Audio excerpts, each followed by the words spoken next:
오늘은 룻기 강해의 마지막 시간입니다. 그래서 룻기의 마지막 장인 4장 전체에 대해서 다루려고 합니다. 지난주에 전해드렸습니다만 룻은 보아스에게 프로포즈를 하였습니다. 그때 한 가지 조건을 제시했어요. 당신이 나의 전 남편의 집안인, 즉 엘리멜렉의 이 가문을 맡아주셔야 합니다. 라고 청을 했습니다. 여기서 가문을 맡아준다라는 것, 이 말이 가지고 있는 의미에 대해서 제가 전에도 말씀드렸는데 다시 한번 전해드리고 싶습니다. 레위기 25장 25절에 따르면 말씀이 이렇게 나옵니다. 내 친척 가운데 누가 가난하여 그가 가진 유산으로 받은 땅의 얼마를 팔면 가까운 친척이 그 판 것을 물을 수 있게 하라. 이렇게 말씀하고 있습니다. 이스라엘 민족에게 있어서 땅은 다 하나님의 것입니다. 물론 이스라엘 민족에게만 극한된 건 아니지요. 이 세상 모든 만물은 다 하나님의 것입니다. 우리가 지금 이렇게 두 발로 딛고 서 있는 이 모든 이런 땅은 다 하나님의 것입니다. 레위기 25장 25절에 따르면 이스라엘 민족이 저마다의 땅을 가지고 있는데 그 땅에서 농사 지으면서 편안하게 잘 살면 참 좋을 텐데 불의의 어려움을 당했다든지 그리하여서 경제적인 궁핍함 때문에 땅을 팔게 되는 그런 일들이 종종 나타날 수 있습니다. 그래서 땅을 판 사람은 나중에 그 땅을 다시 소유할 수 있는 길이 있습니다. 그 길에 대해서 레위기 25장 25절에서 말씀하고 있어요. 내가 가나안에서 땅을 팔았는데 그 땅을 다시 찾을 수 있는 길은 나의 친척 중에 힘 있는 사람이, 재물을 가지고 있는 사람이 나 대신 그 땅을 사서 돌려주면 됩니다. 이러한 부분에 대해서 레위기에서 지금 말씀하고 있는 것이에요. 그러므로 룻이 보아스에게 프로포즈할 때 요구한 것은 나의 전 남편 가문이 지금 경제적으로 매우 어려우니 당신이 우리 집안을 좀 이렇게 맡아서 일으켜달라는 것이에요. 보아스는 룻의 제안을 기꺼이 받아줍니다. 왜냐하면 룻은요, 일반 평범한 그런 여성이기보다는 참으로 정숙한 여인, 현숙한 여인이었기 때문이에요. 그는 당장이라도 룻의 청을 들어주고 싶었지만 한 가지 일을 먼저 해야 한다고 말합니다. 그것은 하나님께서 제정하신 절차를 따라야 한다는 것이에요. 그는 자신보다 룻의 전 남편의 가문, 즉 엘리멜렉 가문에 더 가까운 친족이 있으니 그 사람이 책임을 지지 않겠다고 하면 그때 가서 내가 당신의 청을 들어주겠습니다. 라고 말합니다. 그러면서 그는 하루의 시간이 필요하다고 그에게 알려줍니다. 자, 날이 밝습니다. 보아스는 마을의 공적인 장소인 성문에서 엘리멜렉과 가장 가까운 그 친족을 만납니다. 엘리멜렉은 룻의 시아버지가 되지요. 엘리멜렉과 가장 가까운 그 친족을 보아스가 만나게 되고요. 주위에는 10명의 장로들이 있습니다. 그들은 증인으로서 그 자리에 참석하고 있어요. 보아스는 엘리멜렉과 가장 가까운 친족이자 엘리멜렉의 기업을 물을 수 있는 능력을 가진 그 사람에게 이렇게 말합니다. 제가 말씀 좀 찾아 읽겠습니다. 잘 경청해 보십시오. 여보시오, 이리로 좀 올라와서 앉으시고 모압 지방에서 돌아온 나오미가 우리의 한 친족 엘리멜렉이 가지고 있는 밭을 팔려고 내놓았어. 나는 이 사실을 분명히 알려드리오. 여기 앉아 계시는 분들과 우리 마을 어른들께서 보시는 앞에서 나는 당신이 그 밭을 사라고 말씀드리오. 당신이 집안 간으로서의 책임을 지겠다면 그렇게 하시오.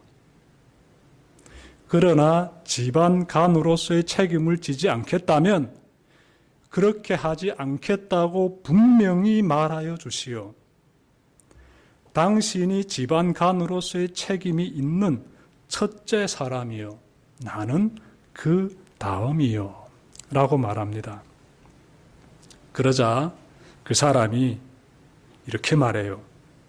4절 뒷부분인데 내가 집안 간으로서의 책임을 지겠어. 자신이 책임지겠다고 말합니다. 무슨 책임일까요?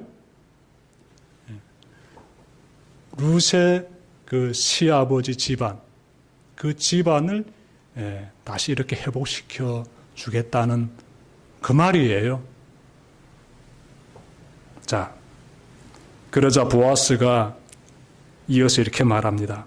그렇다면 나오미의 손에서 그 밭을 사는 날로 고인의 아내인 모압 여인 룻도 아내로 맞아들여야 하오.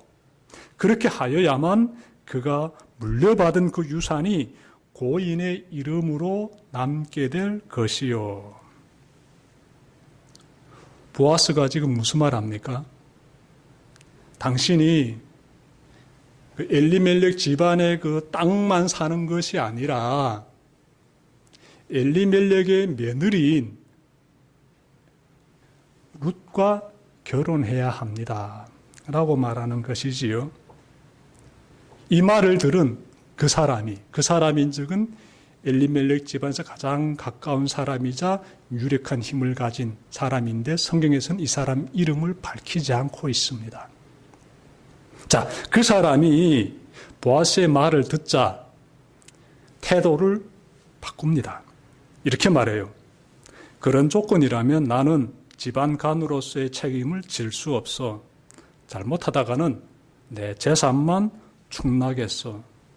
나는 그 책임을 질 수 없으니 당신이 내가 져야 할 집안 간으로서의 책임을 지시오.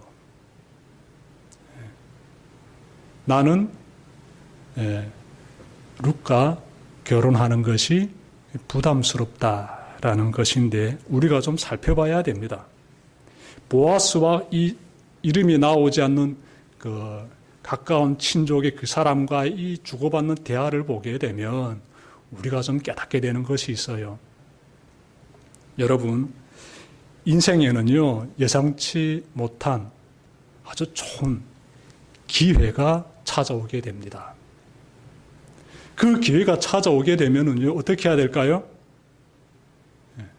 붙잡아야지요. 꼭 붙잡아야지요. 그 기회를 붙잡아서 나에게 유익이 되게 하는 사람이 있는가 하면 그 기회를 뿌리치는 사람도 있어요. 자, 기회가 찾아왔을 때 기회를 붙잡는다든지 아니면 기회를 뿌리친다라든지 이러한 결정을 내린다는 것은 그 사람이 내면에 가지고 있는 그 어떤 판단 기준이 작동된다는 것입니다. 어떤 판단 기준을 가지고 있는가에 따라서 내가 그 기회를 잡을 수도 있고 그 판단 기준에 따라서 기회를 뿌리칠 수도 있다는 것이에요. 내가 이 기회를 붙잡게 되면 나에게 유익이 되는지 아니면 이 기회를 붙잡게 되면 나에게 해가 되는지 판단하는 그러한 기준이 아마 여러분 모두에게 있을 것입니다. 단편 예를 든다면 나의 판단 기준이 물질이다. 쉽게 말해 돈이다. 라면은 나에게 찾아온 기회를 어떻게 할까요? 돈이라는 판단 기준을 가지고 타산해 보게 돼요. 내가 이 기회를 붙잡게 되면은 나에게 물질적인 유익이 있다라면은 그 기회를 붙잡겠지요. 하지만 이 기회를 붙잡게 되면 내가 물질적으로 피해를 본다라게 되면은 그 기회를 뿌리치지요. 우리 모두가 그러한 판단 기준을 가지고 있는데 오늘 말씀 보니까 보아스와 이 이름이 밝혀지지 않고 있는 가까운 친족, 이 사람과 주고받는 대화에서 발견할 수 있는 것 무엇이지요? 이름이 밝혀지지 않고 있는 이 사람이 가지고 있는 판단 기준은 돈입니다. 이 사람은요, 굴러온 복을 제 발로 지금 차버리고 있어요. 정말 어마어마한 복이 지금 이 사람에게 찾아왔는데 그 복을 제 발로 쾅 차버리고 있습니다. 이 사람이 가지고 있는 판단 기준이 돈이었기 때문에 그래요. 내가 루시라는 여성과 결혼하게 되면 내가 굉장히 물질적으로 피해를 보게 된다라고 타산을 세웠던 것이에요. 참 우리가 이런 상황을 볼 때마다 참 인간의 이 시야가 좁다, 근시안적이다 라는 생각을 가지게 돼요. 성경을 보게 되면 그 역사를 보게 되면 좀 멀리 내다보게 되면은 룻을 통해서 굉장한 어마어마한 역사들이 펼쳐지게 됩니다. 룻을 통해서 이스라엘 민족의 위대한 왕인 다윗이 태어나게 되고 룻을 통해서 인류 역사에 정말 위대한 하나님의 정말 놀라운 구원의 역사가 펼쳐지게 돼요. 이건 돈으로 계산할 수 있는 그런 것이 아닙니다. 이 사람은 자신에게 찾아온 이 어마어마한 복을 그깟 돈이라는 판단 기준을 가지고 차버리고 있어요. 참 어리석은 사람이 아닐 수 없습니다. 이 사람이 처음에는 보아스가 이렇게 당신이 엘리멜렉의 가문을 맡아야 되겠습니다 라고 말할 때 흔쾌히 동의했어요. 그땐 왜 동의했을까요? 이 사람이 생각했을 때 엘리멜렉의 부인이 지금 살아있는데 그 부인이 나옴이지요. 룻의 시어머니지요. 나이 많은 여인이에요. 그러니 이 여인은 장차 자녀를 낳을 수 없다라고 판단하는 것이고 나중에 나오미가 죽게 되면 나오미가 가지고 있는 땅이 다 내 땅이 될 것이다 라고 생각했기 때문에 나에게 물질적인 피해가 없다라고 판단하게 되고 그래서 내가 그 가정을 맡겠습니다라고 말한 것이에요. 나에게 피해가 없으니까. 그런데 보아스가 뒤에 당신이 룻이라는 여성과 결혼해야 된다고 말하자 이때부터 이 사람의 타산이 굉장히 빨리 돌아가게 됩니다. 룻은 젊은 여인이에요. 내가 룻을 아내로 맞이하게 되면 필경 자녀가 태어나게 되지요. 그러면 그 자녀가 이 재산권을 가지게 됩니다. 엘리멜렉의 그 땅을 다 소유하게 돼요.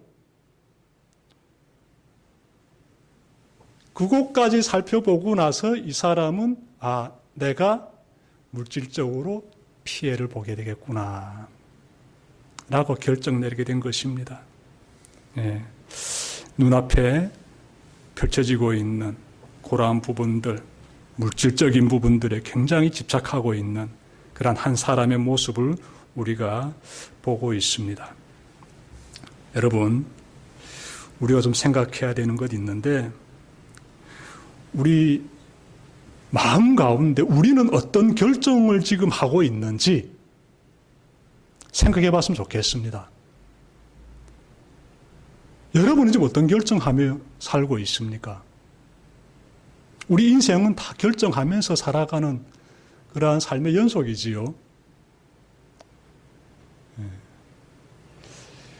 저는 장담하건대 대성교회에 소속된 교우들은 최소한 돈을 쫓아서 교회를 선택한 사람들은 아니다 라고 생각합니다. 물질, 돈을 쫓아서 대성교회를 선택한 사람은 우리 교우들 중에 한 사람도 없을 것이다 라고 저는 생각합니다.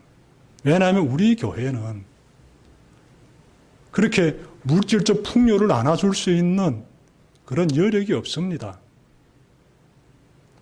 우리 교회에 소속된다는 것은 내가 헌신하겠습니다라는 것을 기본 전제로 합니다. 안 그렇습니까? 내가 이 대성교회를 잘 세워가는데 헌신하겠습니다. 내가 주님으로부터 받은 그 은혜가 너무나 커서 내가 이 교회를 통해서 내가 할 수 있는 최선의 힘을 쏟아내겠습니다. 이런 마음의 결단과 결정을 내린 사람들이 대성교회에 찾아오게 됩니다. 그분들이 모여서 대성교회의 예배가 이어져 가고 있지요. 여러분을 통해 하나님께서 정말 룻을 통해서 위대한 역사를 이뤄 가셨듯이 동일한 놀라운 역사들을 이뤄 가시기를 진심으로 바랍니다. 자, 엘리멜렉에게 가장 가까운 친족이 물질을 쫓는 인간이다 보니 자신에게 찾아온 복을 발로 차버렸지요. 그가 엘리멜렉의 기업을 무르지 않겠다고 하자 보아스가 이 광경을 다 바라보고 있는 군중에게 이렇게 말합니다. 여러분은 오늘 이 일의 증인입니다. 나는 엘리멜렉이 가지고 있던 모든 것과 기련과 말련이 가지고 있던 모든 것을 나오미의 손에서 사겠습니다. 나는 말론의 아내인 모압 여인 룻도 아내로 맞아들여서 잘 들어보십시오. 그 유산이 고인의 이름으로 남아있도록 하겠습니다. 그리하여 고인의 이름이 그의 고향 마을에서도 끊어지지 않고 친족들 사이에서도 끊어지지 않도록 하겠습니다. 여러분들은 오늘 이 일의 증인입니다. 정말 놀라운 얘기하고 있죠. 이 보아스란 사람은 그 마음에 어떤 판단 기준을 가지고 있습니까? 물질입니까? 아니에요. 결코 그렇지 않습니다. 그는 내가 물질적 피해를 보더라도 이 가정을 일으켜 세우겠습니다라고 말하고 있어요. 정말 귀한 모습이죠. 그러자 청중이요, 우리가 증인입니다 라고 말합니다. 이렇게 되어 보아스는 엘리멜렉의 가문을 맡아서 일으켜 세우게 되고요, 그는 룻과 결혼하여 아들을 낳습니다. 사람들은 그 아이의 이름을 오벳이라고 짓게 되고요, 이렇게 되어 기울어졌던 엘리멜렉의 가문이 완전히 멋있게 쫙 회복이 됩니다. 이어지는 18절부터 22절을 보시면 베레스라는 사람으로부터 시작하여 다윗에 이르는 족보가 등장합니다. 족보. 자, 여기서 보아스가 룻과 결혼하여 낳은 아들 오벳이란 이름이 나오는데 오벳의 손자가 바로 다윗이에요. 룻기는 다윗의 탄생을 예고하면서 끝납니다. 앞서 잠깐 말씀드렸는데 다윗은 정말 이스라엘 민족의 역사에서 너무나 중요한 인물이에요. 다윗은 하나님의 백성은 어떻게 살아야 하는지를 보여주는 귀한 모델과 같은 사람입니다. 성경은 다윗을 가리켜서 하나님의 마음에 맞는 사람이다라고 평가하고 있어요. 성경을 보시면 사무엘 상과 사무엘 하에서 주인공으로 등장하는 사람이 다윗이에요. 시편을 보시면 다윗이 쓴 시들이 얼마나 그 속에 가득 찼는지 모릅니다. 특히 마태복음 1장 1절에서는 아브라함의 자손이요 다윗의 자손인 예수 그리스도의 계보는 이러하다라고 시작하면서 다윗의 이름이 딱 등장해요. 어디에? 예수님의 족보에 등장합니다. 이처럼 이스라엘 민족의 역사에서 정말 놀라운 위대한 인물로서 떠오르는 이 다윗이 어떻게 되어 태어나고 있습니까? 루시라는 그 여성을 통해서 태어나게 되는 것이에요. 루시 낳은 아들이 오벳이고 오벳이 낳은 아들이 이새이며 이새가 낳은 아들이 다윗이에요. 그러니 다윗의 중조 할머니가 루시 되는 것입니다. 이 족보가 이렇게 되는 것이에요. 여러분, 이러한 내용들은 우리에게 큰 깨달음을 줍니다. 무엇일까요? 이 룻기의 마지막이 지금 다윗의 탄생을 예고하면서 끝나고 있는데 이 속에 굉장한 메시지가 담겨져 있지요. 이러한 내용을 보면서 우리가 무엇을 깨닫게 되겠습니까? 룻기라는 이 책의 주인공은 룻이라는 이방인 여성입니다. 모압의 여성이지요. 이 책을 보니 한갓 이방인에 불과한 룻이라는 여성의 삶의 스토리를 기록한가 봤더니 결코 그렇지 않습니다.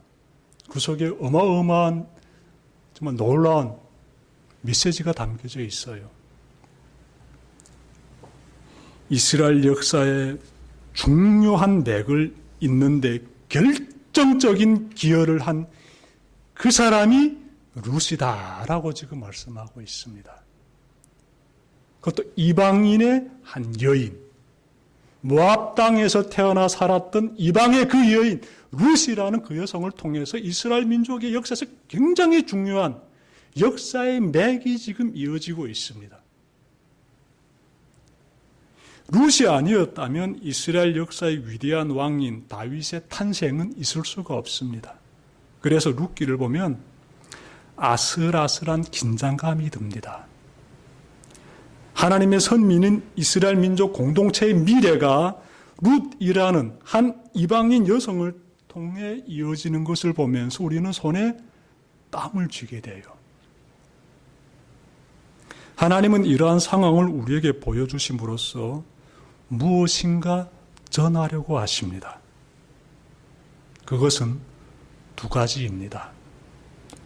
하나는 하나님은 이스라엘 민족만을 위한 하나님이 아니시라는 것이에요. 하나님은 온 민족, 온 열방, 모든 사람의 하나님이십니다. 온 인류의 하나님이 우리가 믿는 하나님이세요. 이스라엘 민족에게만 국한된 신이 아니라는 것이에요.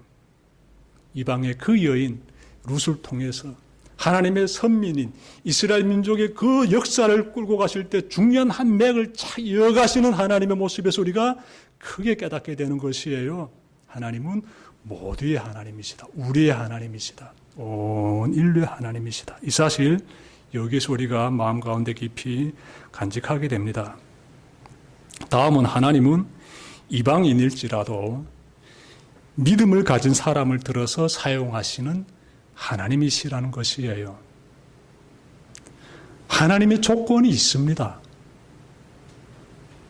하나님의 조건은 믿음이에요. 내가 나를 믿느냐? 내가 날 어떻게 믿느냐? 하나님은 내가 나를 믿는다면 내가 룻을 통해서 역사를 펼쳐 가셨듯이 너를 통해서도 역사를 펼쳐 가신다고 그렇게 지금 말씀하고 계시는 것입니다.